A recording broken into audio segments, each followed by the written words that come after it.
Hey everybody, welcome to Cooking with Noah.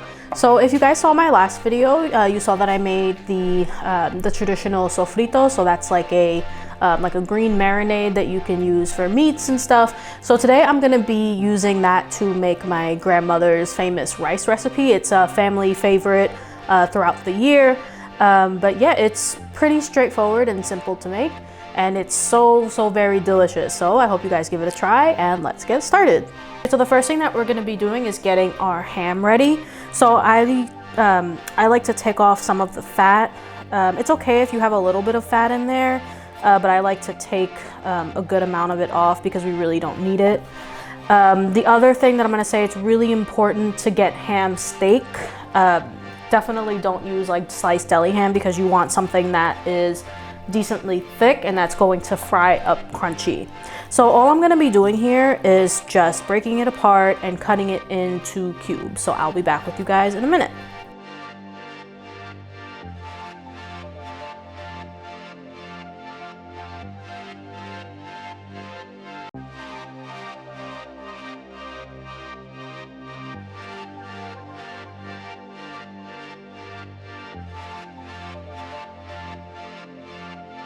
All right, so once we have our ham chopped up into our little cubes, we're just gonna set that aside.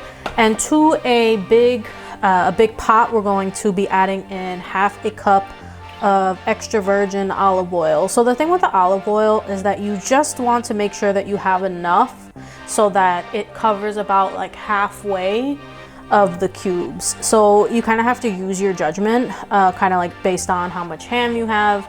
And also the shape of your cube. So like for this, I'm gonna, it looks like half a cup is gonna be good. I'm gonna get this ham in and then let you guys know if we need a little bit more. Okay, so once our oil is nice and hot, we're just gonna add in our ham.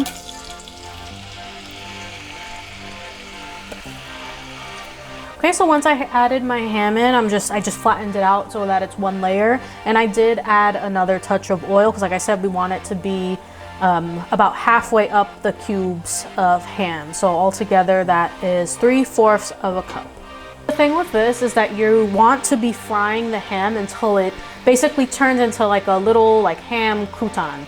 Doesn't really make much sense. So what I'm gonna do is I'm gonna fry these up and then I'm going to show you guys what the ham looks like raw and what the ham's supposed to be looking like once it's done completely frying. So it does take time, so you do have to be patient. Usually it takes about like 20 minutes.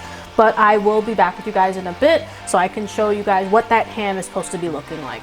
All right guys, so it's been about 30 minutes and my ham is pretty much done. So you can see the difference here pretty clearly. Well, hopefully pretty clearly. So you really want for all of the ham to be completely brown. So if you get a little bit of burnt bits on the corners, that's totally fine. But you just want to make sure that it's reduced as much as possible and browned throughout, not just on the corners, throughout the entire cube of ham. So once our ham is completely cooked, we're going to be adding in 3 cups of rinsed rice. So you're just gonna pop that into a colander and run it under water. And when the water runs clear from the bottom, that means you're good. So yeah, 3 cups of rice into the pan. Then we're just gonna mix our rice around to get it completely coated in all of that ham oil, I guess.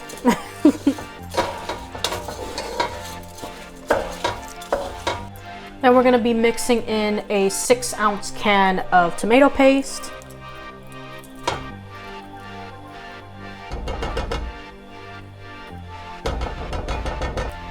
And then we're gonna be adding in a 1.5 cups of the sofrito that we made in the last video. So we're just gonna pour all that in.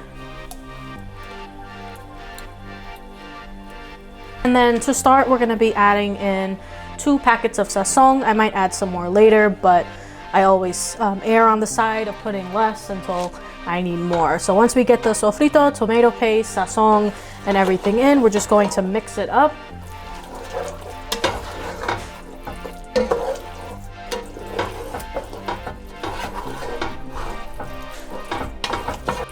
Okay, so once I have everything all mixed in, I'm going to add my water. So this is the tricky part. It's a little bit difficult to measure because you already have some of the liquids in with the oil, the sofrito, the tomato paste, and all of that stuff. So what I like to do, I start with about 2 cups. mix it all in, and then you put your finger in and you see how much water there is. So you're aiming for about like one, till that first section of your finger, right? Because you definitely don't want to put too much water in this, because this is a drier rice. You don't want it to be too mushy. All right, so I added another half a cup, so 2.5 in total. And as you can see, it's more or less at that indentation. I'm gonna leave it for now, because like, again, it's always easier to add more than to take out. Also at this point, this is where you would taste for your seasoning. So to me, it tastes pretty good. I am going to be adding in 2 more packets of the sazon, as well as a couple cracks of black pepper. So I'll be with you guys in a minute.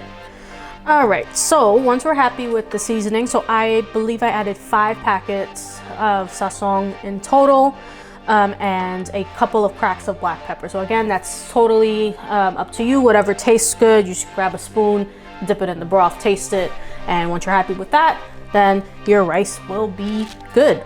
So the last thing that we're gonna be doing is adding in a 15.25 can of corn. So we just drained this from the can, and I'm just gonna add that in and mix it. You can also use gandules or pigeon peas if you wanna be more traditional.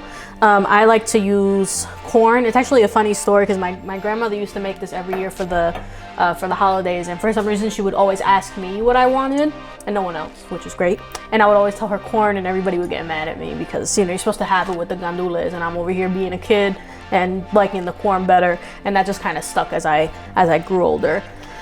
But yeah, so you're just going to mix in that corn, and then once that is all mixed in, we're just going to crank up the heat a little bit till everything is bubbling. Then we're going to lower back down the heat to simmer, cover it, and cook undisturbed for about 20 minutes. All right guys, so our rice is pretty much done. So I had this simmering for about like 35 minutes. But anyway, so the trick here is that you want to leave it covered until you're ready to serve it. And then once you do, you never ever want to mix the rice, because it's going to make it mushy. What you want to do is you want to fluff it with a fork as best you can. So you're just going to go in and fluff it the best you can do. Need an oven mitt here because the pot's still pretty hot. And you're just going to go around and try to get it nice and fluffy.